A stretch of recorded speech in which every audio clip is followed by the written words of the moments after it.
ललकारी अरे दिया गोदी में खेलवले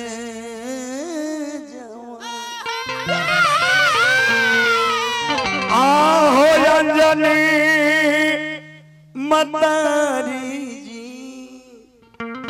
गोदी में खेलवली जवान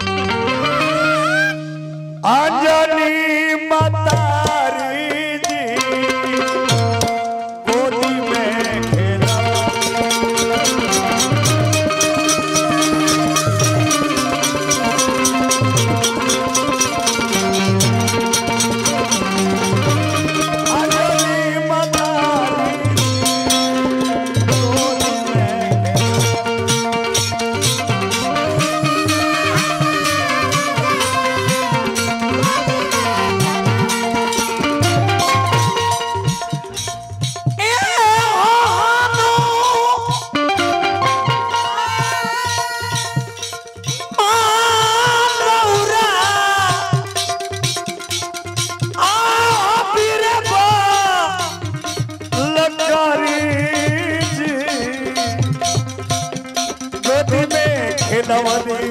जवान अंजनी मतारी जी गोदी में खेलवली जवान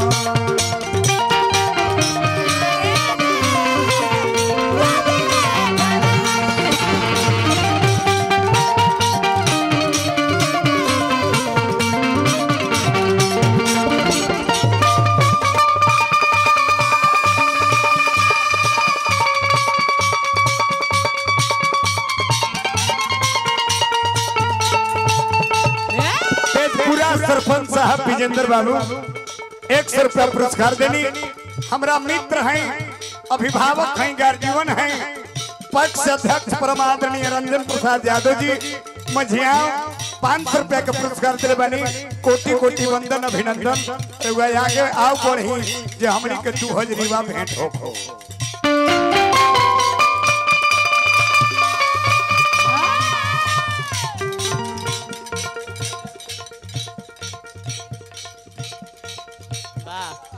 हमर नचनियों को मिलती है रजवाड़ा राम प्रवेश बाबू बड़ी बड़ी रुपया के पुरस्कार देने पूर्वी हनुमान जी के वंदन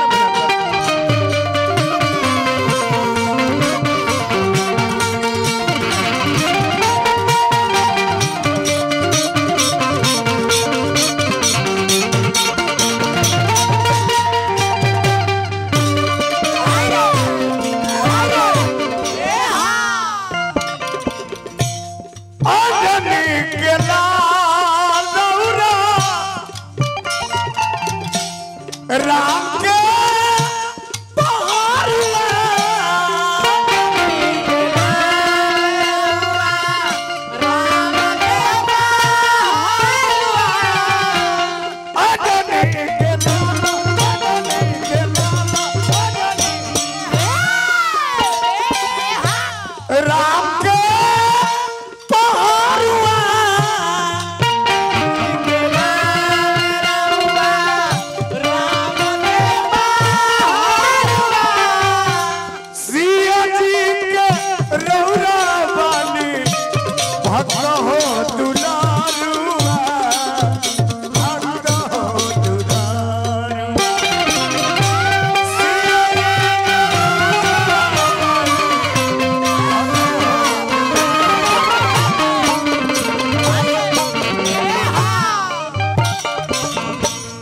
चारों जुगवा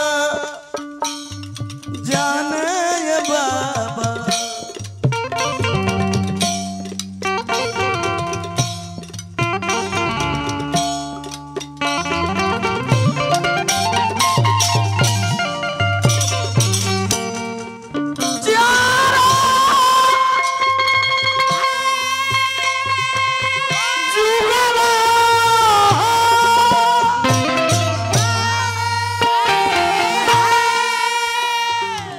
कान यहाँ है, यहाँ कान है।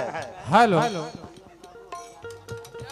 पैक्स अध्यक्ष रंजन भैया की तरफ से 1000 रुपया का पुरस्कार। 20 मिनट अधिक है आपने। बाबा कुछ बोल रहे हैं। आप 30 मिनट अधिक हैं।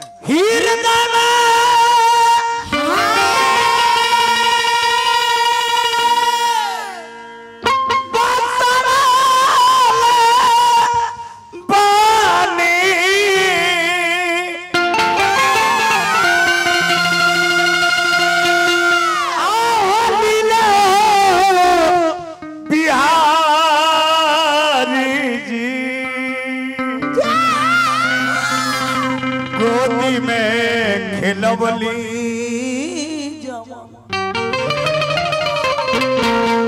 एकरा धुरिया उड़ान कहल जाला, चौगुन कहल जाला नगेंद्र बाबू। अरे गोदी में खिलवली जब अरे तयजनी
नगेंद्र बाबू प्रधानाध्यापक को 500 रुपया का पुरस्कार देनी। समस्त कलाकार के कोटि कोटि वंदन, अभिनंदन, हार्दिक हार्दिक अभिनंदन।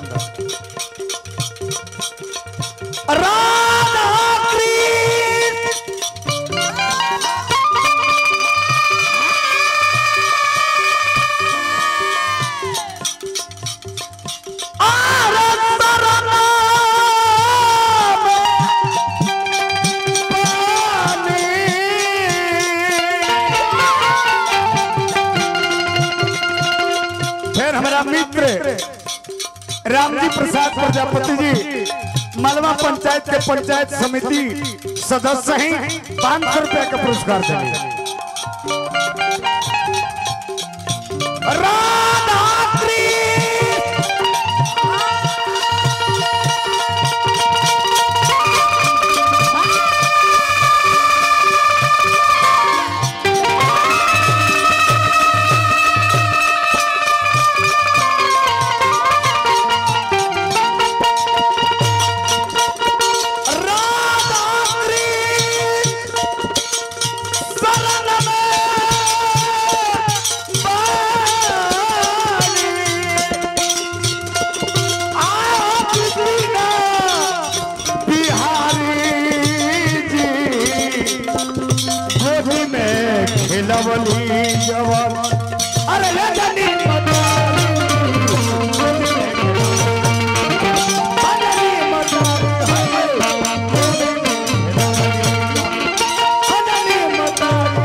अब भोलेनाथ के नाम के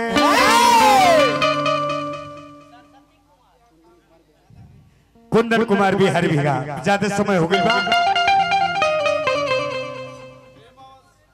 देवरतिया माई के नाम अपने बाबा से बोला ये माया नावा। सबको अपना अपना माता के नाम पर, अपना अपना पिता के नाम पर तो हाथ उठा ले। सबको अपना अपना माता पिता, सुरेश बाबू अपना अपना माता पिता के नाम पर सभी कोई ताली बजाए।